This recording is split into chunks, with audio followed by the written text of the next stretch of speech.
Welcome back to Journalist Roundtable. I'm joined tonight by Logan Jenkins from the UT San Diego and Tony Sigalo, the managing editor of the Coast News. Our next guest is John Aguilera, the deputy mayor of Vista. John, welcome. Thank you. Tony? Yeah, so maybe you can start off just telling us what people are talking about in the city of Vista. Well, one of the things they're talking about is our downtown, which is kind of going through a renovation right now. We had some setbacks with redevelopment being taken away from us, but we found some entrepreneurs that are really turning our downtown around, and beer is one of those things that people are talking about in Vista. So, nationally, I mean, it's a big deal. Yeah, how many craft brewers do you have? We have 10. We believe by the end of the year, or at least by the end of the year, we may have as many as 14 or 15. How did it happen? You know, one of the big pushes that we made in Vista because of the downturn and that is we wanted to be business friendly. And, you know, I don't know how much of it was true from the past and that, but I'd heard that, you know, Vista wasn't that business friendly. It was hard to do this and that, hard to develop, whatever, build things out. So, you know, the good things come out of, you know, bad things. And one of those bad things was the downturn in the economy. So I think we really got focused on let's be business friendly. And, you know, the breweries they were kind of going on themselves. San Diego is well recognized now throughout the nation and the world. I mean, I think Stone actually won some awards in Europe. So we kind of just jumped on that bandwagon. It was not something we consciously, you know, went out and did, but they started coming to us because it was easier to do things in Vista, and we've heard that over and over. We just opened up a winery in our downtown, an urban winery, and I went in there just a couple of weeks ago, and it was just packed, wall-to-wall people. But the great thing is it spills over to the other businesses that we have, you know, restaurants and that. So I guess beer and wine is what people are talking about in Vista. The proprietors, the owners of these companies, are they coming from the outside or is it coming from the ground up? Both. We actually, yeah, we have businesses that have come from other places or other cities that surround us, and they've either had difficulty, you know, trying to develop their properties there, and have just, you know, kind of threw a line out to Vista to see how things were going to work out there, and they found it was a little bit easier to actually do stuff in Vista. So they're coming, you know, so existing places are coming here, but we do have quite a few startups as well. When you say you do make it easier for businesses, what does that necessarily mean? You know, I think we're not cutting fees or anything of that nature, because, you know, we can't. You know, we have to balance the budget and that type of thing. So we are just working with the owners, and Kevin Ham, he's our Director of Economic Development in the City of Vista. He's done a fantastic job. He goes out there and he courts these owners. I exchange emails with him back and forth. Today I heard about Staples is looking to close down 225 stores. You know, first thing I did in the morning is send him an email. He gets back to me. He says, I don't know, but I'm going to go find out and talk to them. So he's very proactive. So when these businesses want to come to Vista, we send Kevin out there. He knows, he has an inventory of all the properties that are available in Vista, and then he gives them the tours himself, almost like a realtor. And so that's been the big thing. With regard to that, the business park in Vista is pretty well occupied, isn't it? Absolutely. There's not a lot of room there. It's booming out there. We're at 93% right. in capacity. So, I mean, in this type of economy, you know, there's a lot of talk about, you know, things are slow and, you know, they're getting better and this and that. I mean, we're at capacity. I would say we're at capacity, and there's nowhere else to. We have a few properties we can build on, but I mean, we're full out there. Who then are the biggest private employers there? Watkins, maybe? Watkins is actually they're downsizing at this point, but DOJ, I can't Orthotics. I can't remember exactly what their name is. They're privately held, but they're one of the largest employers out there. Yeah. So with that, tell us how the city budget is sitting now.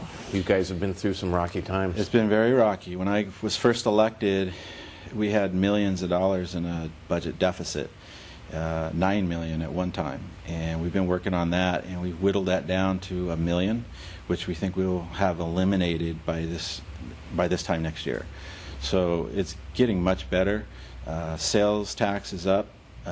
Property values are starting to come back slowly but surely.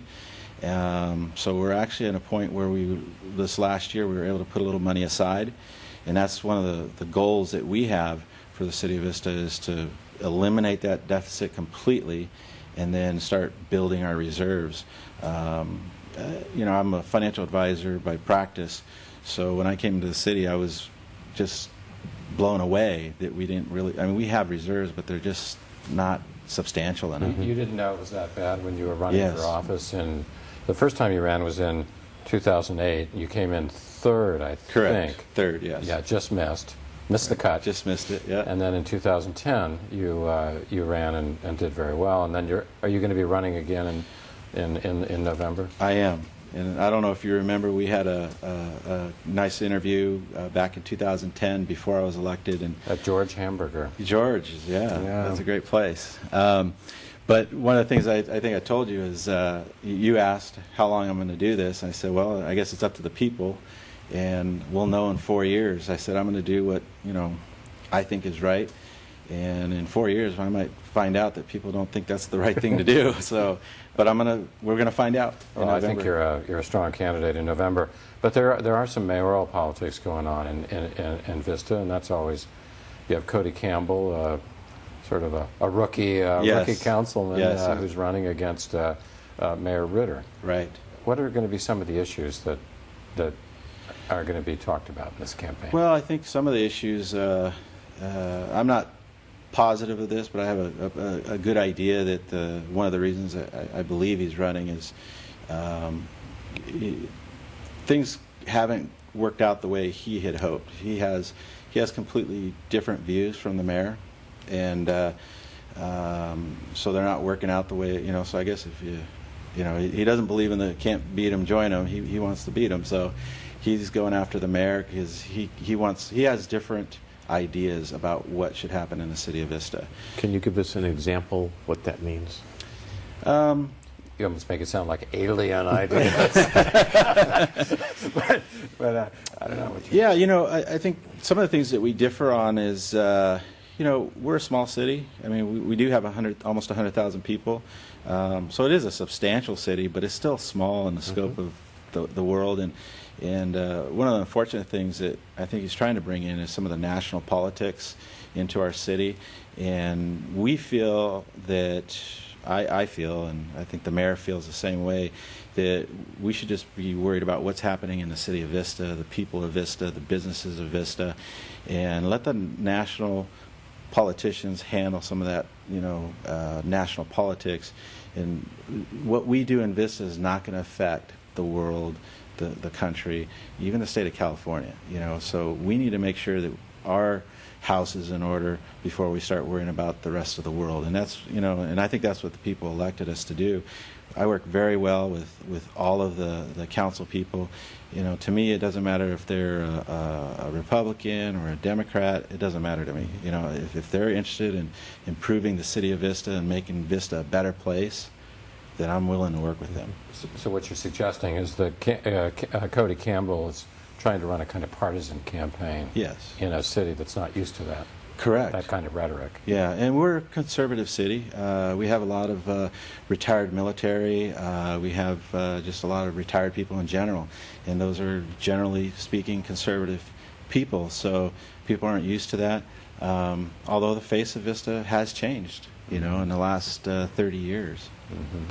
Can you, speaking of things coming up, tell us what's going on South Santa Fe with the revitalization project. What are you guys trying to do, and how you doing it?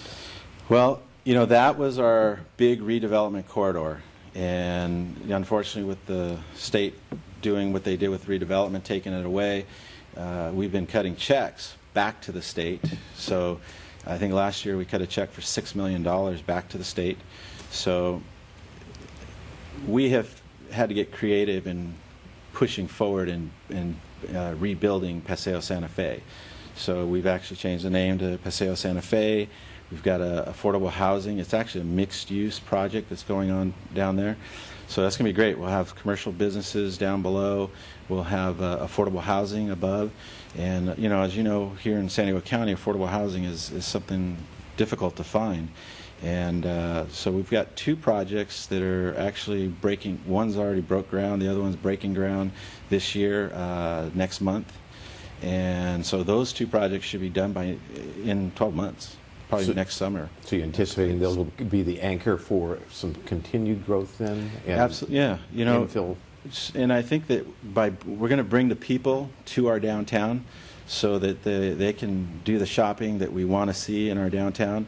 Go to Urban Pizza, go to Mother Earth Brewery, go to El Ranchero Restaurant. Go to these restaurants and stores. We've got a little boutique store. It's a secondhand, high-end store. I've never seen that. You go in there, they've got Coach purses in there, so it's really neat, and they're doing well.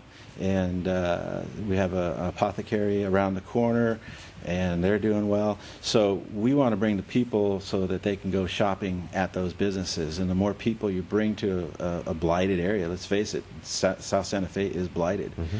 So we need to mow some of it down and bring in some nice projects. And they're affordable housing, but they're not going to look like affordable housing. It's going to look like market rate housing. And we've worked and we put the architect through the grinder to make sure that place is going to look good. John, there was a time when the Sheriff's Department was having some difficulty, its public relations in Vista. There were some really high-profile shootings there, and, the spotlight was really on Vista, which sort of raises the possibility in people's minds that maybe Chula Vista is ready for its own police force. Have you ever... where you mean the city of Vista? Yeah, I'm sorry. Yeah, that's right. So Chula Vista, yeah. That would be a very difficult thing to do with our budget because, right now, I couldn't imagine it because of the retirement, the pensions, and the things that you have to deal with when you have your own police force. Mm-hmm. There are some definite benefits to having your own police force because you have people that stay in that city. Some probably could even live, even with our affordable housing that we're bringing in, could actually live in our city. So those are good things, and I see the positives of that. But the unfortunate thing is we live in a state where, pensions is really driving our economy and driving our state. And, some might say it is driving it into the ground. I don't really believe that. I think we need to have some change, and I hope that eventually our legislature will see that as well, and we will make some major changes throughout. But it has to be started at the top. Sacramento's going to have to make those changes. Until that happens, I don't see a city like Vista going to their own police force.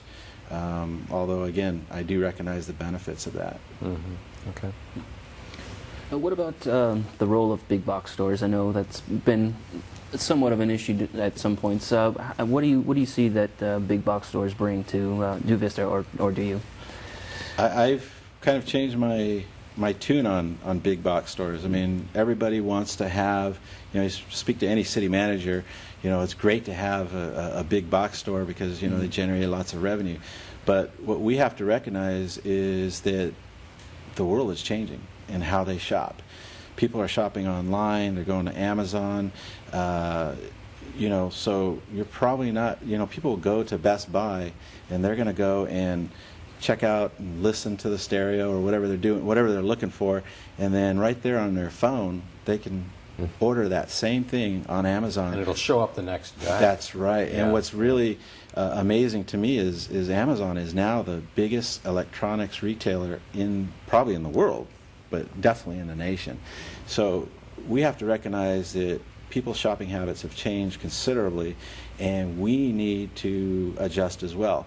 So it's big. It's actually controversial in our city. That's something that I'm on the losing end right now because I think that we need to make some changes and allow certain types of businesses into our city that are going to fill some of the spaces that maybe a big box would have filled.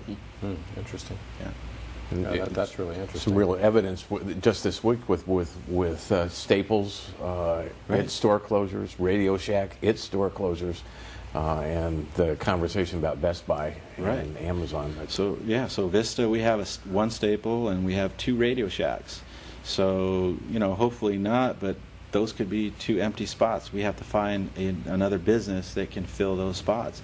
And these are major retailers. This isn't just happening in Vista. This is happening in San Diego County, California, the United States. Do you think those buildings could be repurposed in some way? Or? Well, we just did a goal setting on Tuesday at a workshop that we had, and one of the things that I mentioned is, maybe we should take a look at some of these retail spots and find a way to repurpose those places, because I just don't see, some of these spots down on North Santa Fe, way down, towards the north end of the city, I just don't see that a business is going to open up there and be successful. I mean, you can open up a business, but being successful is a whole other thing, So, I think we need to repurpose. And unfortunately for our city planners, probably look at our general plan again. And I mentioned that, and I know that John Connolly, who's an outstanding director that we have there at the City of Vista, I'm sure he wasn't too happy about it, but I just told him it's job security for him, Sometimes you got to do what you got to do. That's right. That's all the time we have. Thank you very much. Well, thank you for having me. I appreciate it. Yeah. We really appreciate it.